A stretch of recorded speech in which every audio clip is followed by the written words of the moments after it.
Hai Sobat Cilik, dengan Wutata, sahabat yang menemani kamu sebelum tidur.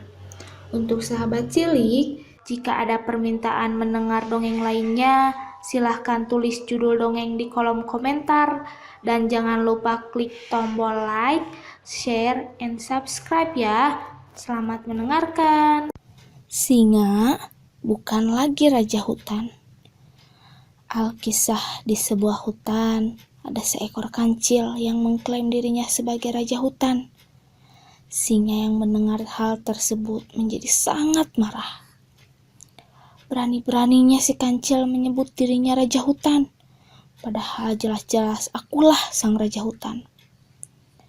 Maka pergilah si singa mencari kancil untuk membuat perhitungan. Saat bertemu kancil, singa berkata, "Hei kancil, berani sekali kau menyebut dirimu raja hutan. Akulah sang raja hutan." Lalu kancil berkata, "Hai singa, sekarang ini Anda bukan lagi raja hutan. Kalau tak percaya, mari kita buktikan." Maka pergilah singa dan kancil berdua memasuki hutan.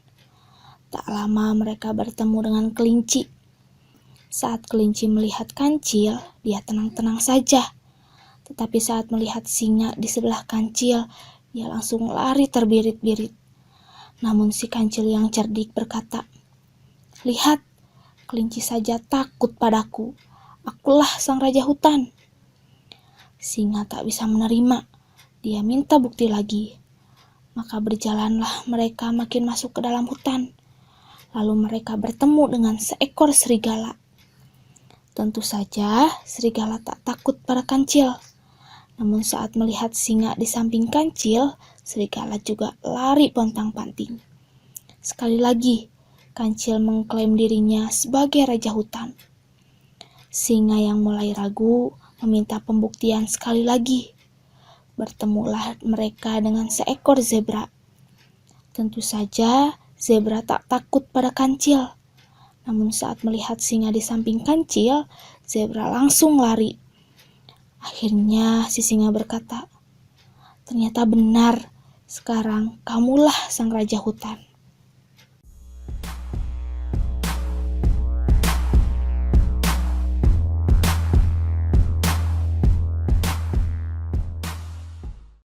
Hai Sobat Cilik, dengan Butata, sahabat yang menemani kamu sebelum tidur.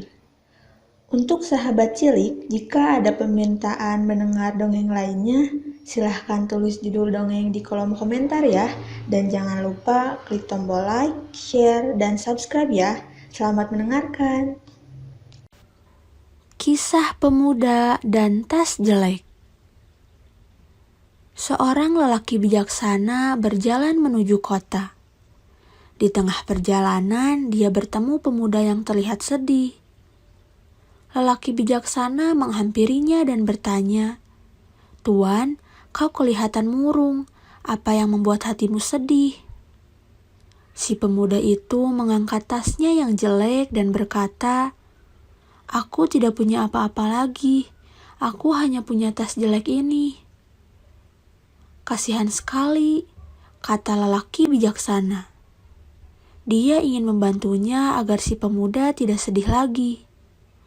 Tidak lama kemudian dia menemukan ide. "Hei, lihat, di sana ada monyet," kata lelaki bijaksana. "Mana?" tanya si pemuda. Saat si pemuda sibuk mencari monyet, lelaki bijaksana segera mengambil tas si pemuda. Dia pun berlari sambil membawa tas itu. "Hei, kembalikan tasku!" teriak si pemuda. Si pemuda itu mengejar lelaki bijaksana, tapi dia tertinggal jauh. "Kembalikan tasku, itu milikku satu-satunya," kata si pemuda sambil menangis. Lelaki bijaksana itu sudah lari cukup jauh. Tas itu diletakkan di tengah jalan. Kemudian dia bersembunyi di balik semak-semak. Tidak lama kemudian, si pemuda itu datang. Dia pun melihat tasnya ada di tengah jalan. Dia pun segera berlari mengambilnya. "Tasku, syukurlah aku bisa menemukannya lagi," katanya dengan gembira. Lelaki bijaksana tersenyum dari balik semak-semak. Dia senang karena akhirnya pemuda itu bisa bergembira dan tahu cara bersyukur walaupun hanya mempunyai tes jelek. Pesan moral dari dongeng ini adalah kita harus selalu bersyukur dengan apa yang kita miliki sekarang. Jika kita pandai bersyukur, maka Tuhan akan menambah rezeki kepada kita.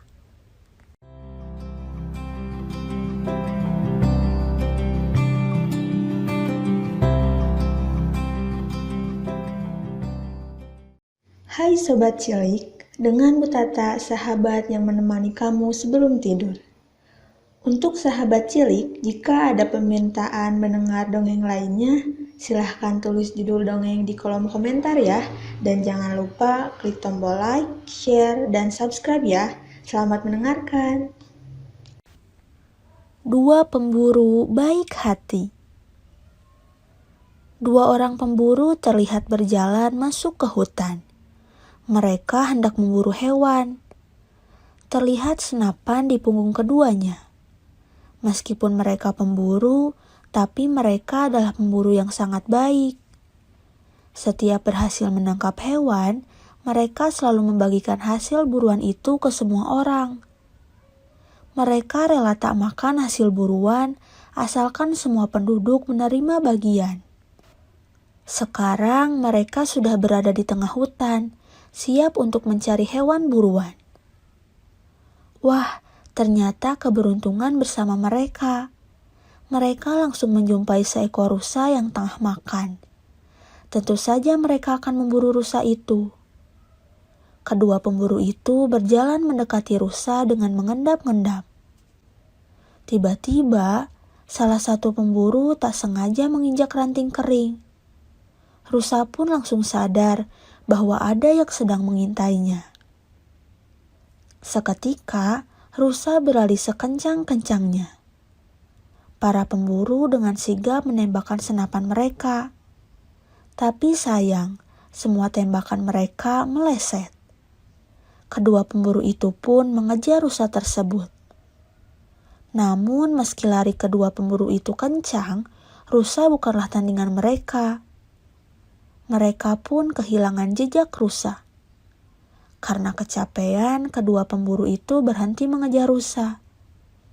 Kita istirahat dulu, aku capek, kata salah seorang pemburu. Pemburu yang lainnya setuju. Mereka beristirahat di bawah pohon. Udara hutan yang terlalu sejuk membuat mata mereka terpejam.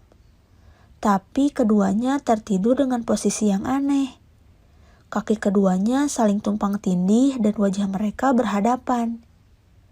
Saat mereka terlelap tidur, seekor burung hinggap di pohon tempat kedua pemburu itu tidur. Burung itu pun terkejut saat melihat kaki kedua pemburu yang terlihat menyatu. Ada manusia berkepala dua, teriak si burung. Mendengar teriakan burung, seluruh penghuni hutan mendekat. Mereka penasaran ingin melihat manusia yang mempunyai dua kepala. Di antara hewan-hewan itu, ada pula rusa yang tadi dikejar kedua pemburu. Ketika kedua pemburu terbangun dari tidur, alangkah kagetnya mereka. Bagaimana tidak, kini seluruh penghuni hutan telah mengerubungi mereka. Keheranan mereka hilang ketika melihat rusa yang tadi mereka kejar. Tanpa membuang waktu, kedua pemburu itu pun menangkap rusa. Sementara binatang yang lain segera lari kocar-kacir berpencar ke segala arah. Takut akan ditangkap pemburu. Betapa senangnya hati kedua pemburu itu. Akhirnya, mereka bisa menangkap rusa dan dapat membagi dagingnya kepada penduduk. Pesan moral dari dongeng ini adalah, ayo kita berbagi dengan sesama. Berbagi tidak akan membuat kita rugi. Justru dengan berbagi, rezeki kita akan bertambah.